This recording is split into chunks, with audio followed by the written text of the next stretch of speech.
سن 80 کی دہائی کا اواخر میں میرے ایک دوست خرم نے مجھے بتایا کہ ایسٹ یورپ جس میں جو سوویت بلاک ختم ہوتے ہوئے سوویت بلاک کے ممالک تھے، اس میں ایک پاکستانی طالب علم کی اتنی دھومیں مچی ہوئی ہیں کہ اساتذہ بھی پسند کرتے ہیں کہ اس سے دوستی ہو، اور اس طالب علم کا نام تھا جاوید بھٹو۔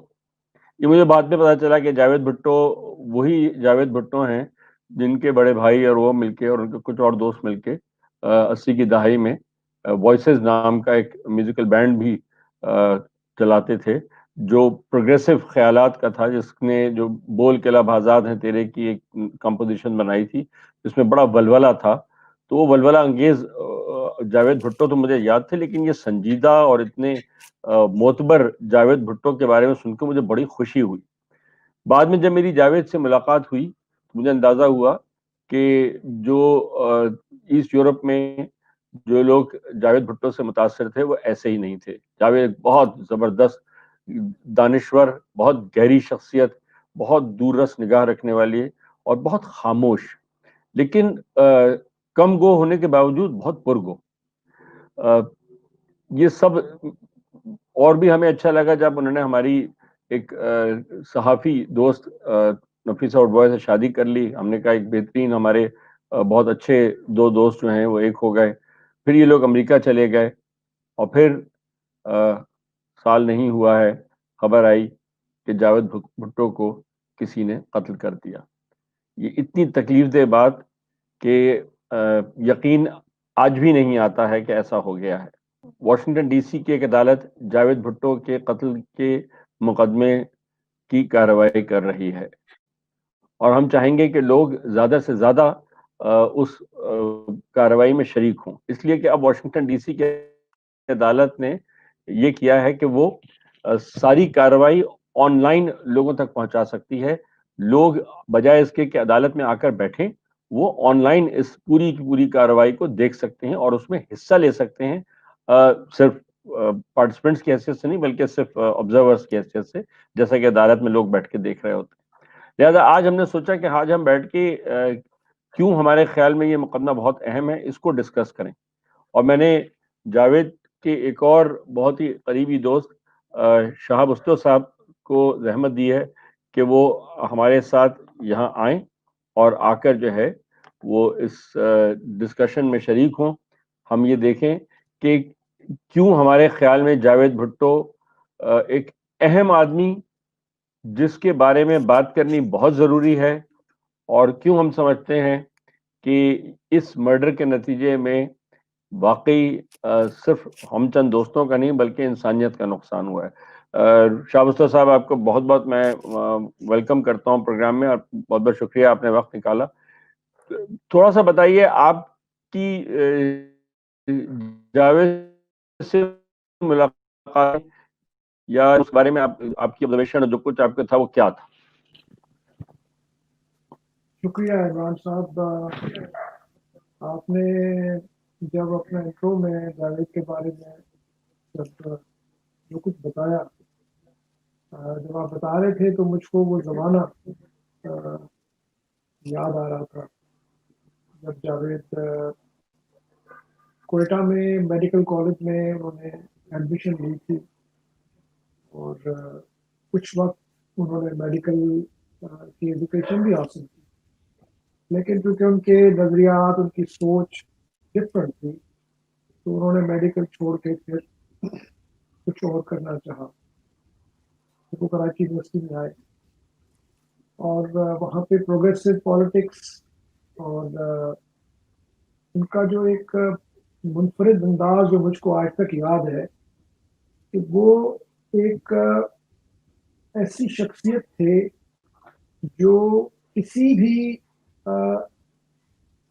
گیدرنگ میں جو کہ ڈل، لائف لیس، ادروائز فٹنگ ہوتی تھی، اس میں جان ڈال دیتے تھے، اور پرووکیٹو لیکن ریلیونٹ اور انسائسو ان کی آبزرویشن ہوتی تھی، جس سے پورا ماحول جو ہے ایک طرح سے جاگ اٹھتا تھا اور ایک زبردست ڈسکشن پالیسی کے حوالے سے، ایکٹیویٹیز کے حوالے سے، کیا کرنا چاہیے، کیا ہونا چاہیے تھا، کیا ہو سکتا ہے.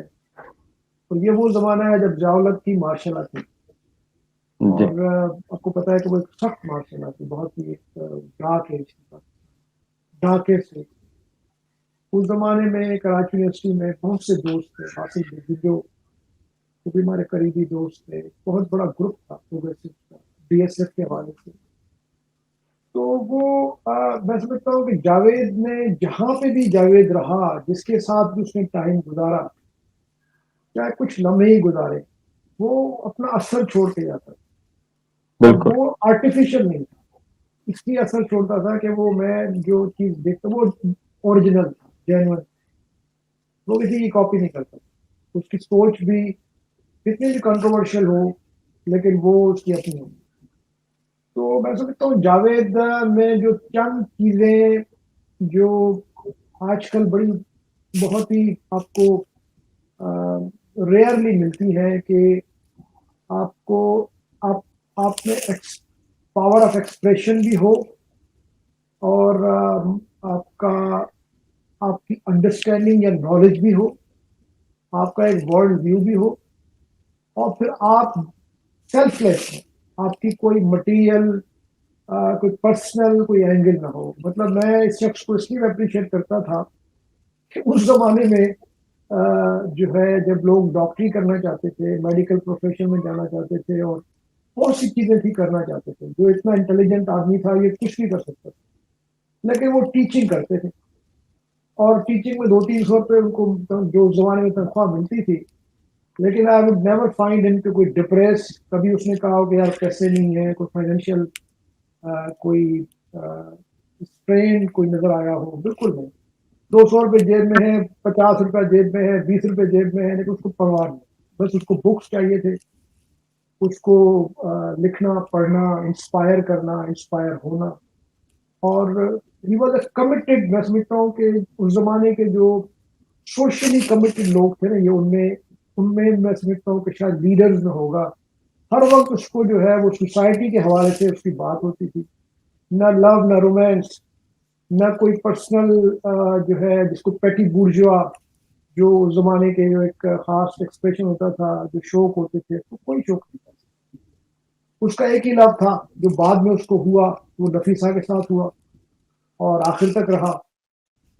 تو جاوید کے بارے میں تو میں سمجھتا ہوں کہ یہ آپ کی جو نشست ہے یہ بہت ہی چھوٹی نشست ہے، کیونکہ جاوید کی پھر جو ہیومن انڈرسٹینڈنگ تھی، اور اس کے جو دوست تھے، ہر طرح کے دوست تھے اس کے. یہ نہیں کہ کوئی خاص قسم کا کوئی اس کا ایک ایکسکلوسو ایک مائنڈ سیٹ تھا جس کی وجہ سے ایک ایکسکلوسو گروپ تھا.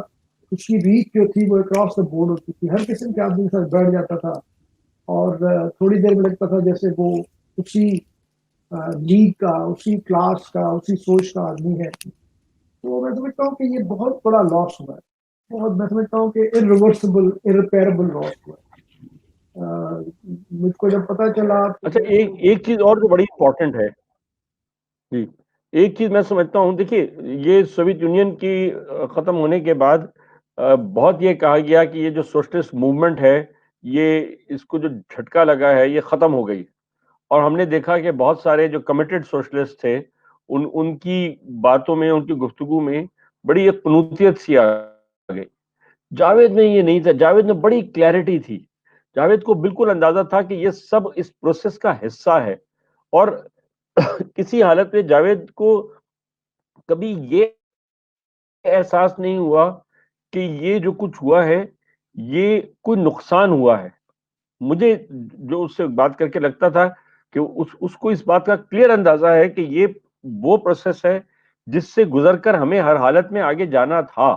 یہ اس کی مارکسزم کا حصہ تھا کہ وہ یہ سمجھ سکتا تھا کہ یہ جو سینٹرلائزڈ پلاننگ والی حکومتیں تھیں یہ سوشلسٹ نہیں رہ گئی تھی، اور ان کو ختم ہونا تھا تاکہ آگے بڑھ کے پھر ہم راہ ہموار کر سکیں ایک سچ مچ کی ترقی پسند سوچ کے لیے. وہ بہت کلیئر تھا اس حوالے سے. کیا کہیے گا؟ دیکھیں جاوید جو تھا وہ